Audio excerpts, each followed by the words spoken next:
Assalamualaikum warahmatullahi wabarakatuh. Apa kabar kalian adik-adik? Semoga selalu sehat dan selalu semangat. Hari ini kita telah sampai kepada ujung subtema 2, yakni pembelajaran 6. Ada tema 1 ya. Apa saja yang kita bahas kali ini? Mari kita lihat bersama-sama ya. Yang pertama, PPKN KD 1.2, 2.4, 3.4, dan 4.4 mengenai bekerja sama antar umat beragama. Yang kedua, bahasa Indonesia KD 3.1 dan 4.1 mengenai ringkasan bacaan. Mari kita mulai pembahasannya. Yang pertama, bekerja sama antar umat beragama. Indonesia sebagai negara yang berlandaskan agama atau menjadikan bukan negara sekuler, menjadikan Indonesia memiliki landasan. Apa landasannya? Yaitu Undang-Undang Dasar 1945, tepatnya pasal 29 ayat 1 dan 2, di mana ayat 1 berbunyi negara berdasarkan atas ketuhanan yang Maha Esa. Jadi Indonesia adalah negara yang bertuhan, bukan negara komunis ya. Komunis itu tidak percaya adanya Tuhan, sedangkan Indonesia adalah bangsa yang beragama dan meyakini adanya Tuhan, mengimani adanya Tuhan. Terus yang kedua, pasal 29 UUD 1945, pasal 29 ayat 2 ya, yang berbunyi negara menjamin kemerdekaan tiap-tiap penduduk untuk memeluk agamanya masing-masing dan untuk beribadat menurut agamanya dan kepercayaannya itu. Jadi di sini negara memberikan akses seluas-luasnya untuk pemeluk agama yang 6 itu ya, yang kemarin ya.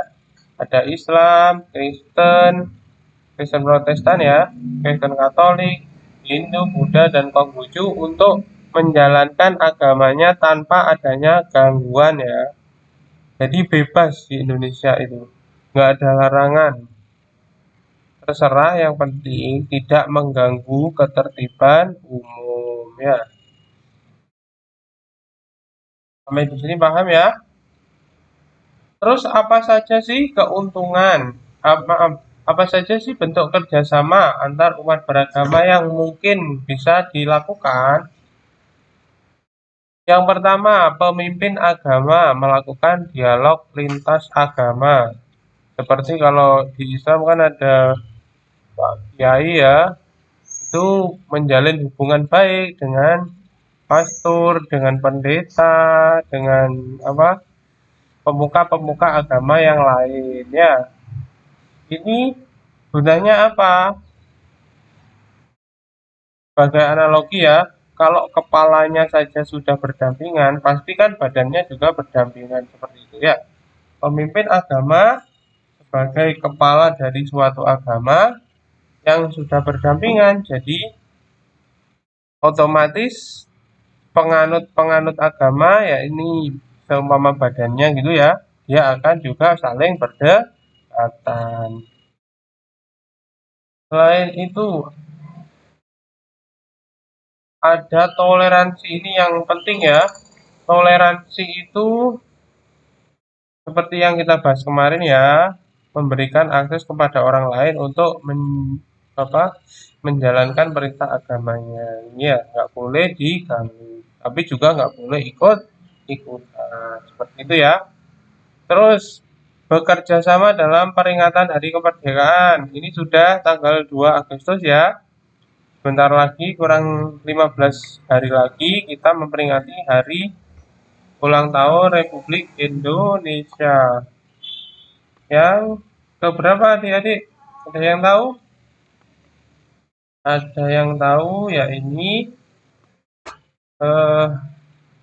76 tahun ya.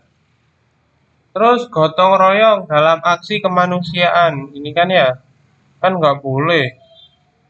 Kalau ada seumpama orang Kristen yang kesusahan, masa orang Buddha nggak bantu karena agamanya? Kan nggak boleh ya. Harus tetap dibantu. Dimensi bernegara dan berbangsa ya.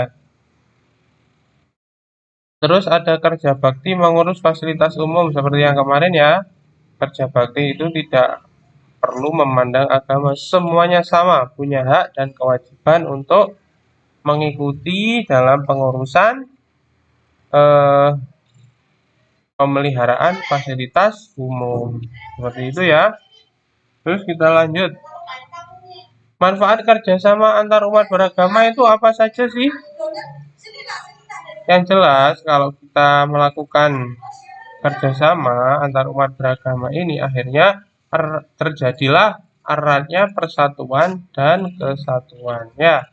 Jadi semuanya menjunjung tinggi negara Indonesia bersatu, Negara Kesatuan Republik Indonesia atau NKRI ya.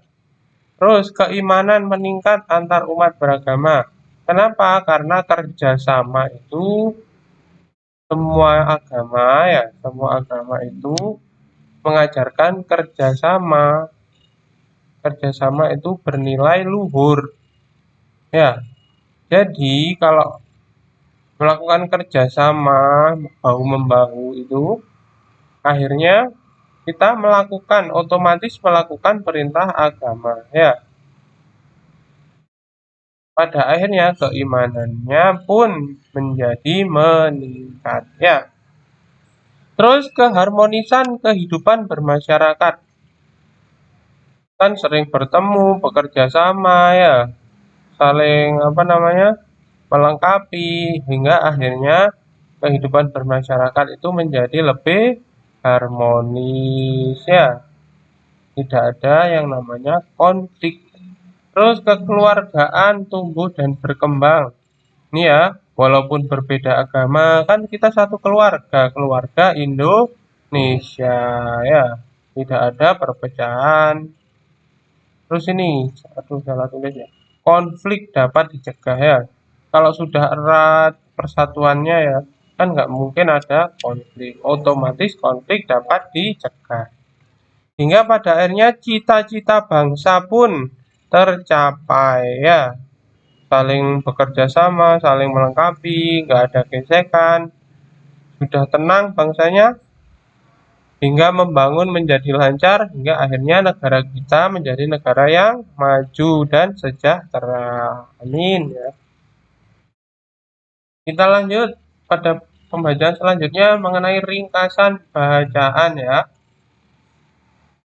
Apa sih ringkasan bacaan itu? Sebenarnya ringkasan bacaan adalah suatu cara yang efektif untuk menyajikan suatu karangan yang panjang dalam bentuk yang singkat. Ini maksudnya ya, efektif walaupun singkat tetap efektif. Ya ini mewakili karangan yang panjang itu dipendekkan tapi tetap merepresentasikan bacaan yang panjang itu. Ya, analoginya gini lebih mudah dipahami. Ada Taman Mini Indonesia Indah yang eh, memberikan koleksinya ya ini dari 34 provinsi ya. Di situ kan mewakili Indonesia ya. Itu maksudnya. Indonesia kan luas, Taman Mini kan nggak luas ya. Itu merepresentasikan Indonesia tetap ya. Ada anjungan Jawa Timur, Jawa Barat gitu diwakili per provinsi seperti itu ya. Terus bagaimana sih cara kita membuat ringkasan? Yang pertama, ya, membaca sumber bacaan. Gimana? Ya ini memahami isi dan tandai hal-hal yang penting tiap pembahasan serta keterkaitan. Keterkaitan di sini adalah terkaitan antara paragraf gagasan pendukungnya ya, gagasan pendukungnya dan gagasan pokoknya. Itu keterkaitannya gimana sih? Nanti kamu kaitkan dengan bahasamu sendiri sehingga tetap tetap ini merepresentasikan bacaan namun dengan tatanan yang lebih ringkas. Terus catat gagasan utama ini ya. Setelah baca tulis bagian bacaan penting yang sudah dipahami dan berpedoman pada judul serta daftar isi pada buku. Ini kalau buku ya. Maksudnya ini bagian penting itu setelah dipahami terus bagaimana sih urutannya ini ya. Kan ini daftar isi kan ya. Berarti tentang urutan apakah sudah runtut atau belum. Maksudnya ini benang merahnya ya. Mulai dari pendahuluan, isi sampai penutup itu gimana maksud dari bacaan tersebut. Terus menulis atau menyusun ringkasan ini. Kalau sudah dibaca, sudah dipahami, sudah apa namanya tahu keterkaitannya, akhirnya harus sesuai ditulis sesuai dengan naskah asli dan diurutkan sesuai paragraf berdasarkan gagasan utama. Kalimat yang ditulis adalah kalimat baru, tapi tidak boleh menyelipkan pendapat pribadi. Ini ya, kalimat asli yang boleh ditulis harus berdasarkan tulisan penulis naskah. Buatlah tulisan yang ringkas dan mudah dipahami. Maksudnya di sini ada kalian menyisipkan kata hubung ya, tapi nggak boleh pendapat kalian pribadi, harus sesuai isinya ya. Yang seperti soal-soal kemarin itu ya, yang sesuai dengan paragraf di atas adalah kan seperti itu. Harus ada dalam bacaan semuanya ya. Terus yang terakhir, evaluasi ringkasan. Periksa kembali dengan membaca naskah asli. Hal ini untuk menghindari jika ada kesalahan dari naskah asli. Biasanya kan tertukar gitu ya. Harusnya urutan pertama jadi urutan ketiga itu harus dibagi sesuaikan lagi dengan naskah aslinya. Baik, kita lanjut. Secara gampangnya gini sudah ya, membaca secara seksama, semua teksnya itu dibaca, terus gagasan pokok tiap paragrafnya ya ditulis. Setelah itu, gunakan bahasamu untuk menghubungkannya dan menggambarkan naskah asli. Harus menggambarkan naskah asli seperti itu ya. Jadi dengan bahasamu sendiri, tapi tidak dengan apa namanya eh, opini kamu ya. Bahasamu saja, bukan opinimu. Ngerti ya? Beda kan? Bahasa sama opini kan beda ya. Baik, mungkin pembahasan hari ini sampai sekian. Apabila ada pertanyaan, kamu bisa lewat langsung WhatsApp atau di Google Classroom. Terima kasih atas perhatiannya. Mohon maaf atas segala kekurangan. Wassalamualaikum warahmatullahi wabarakatuh.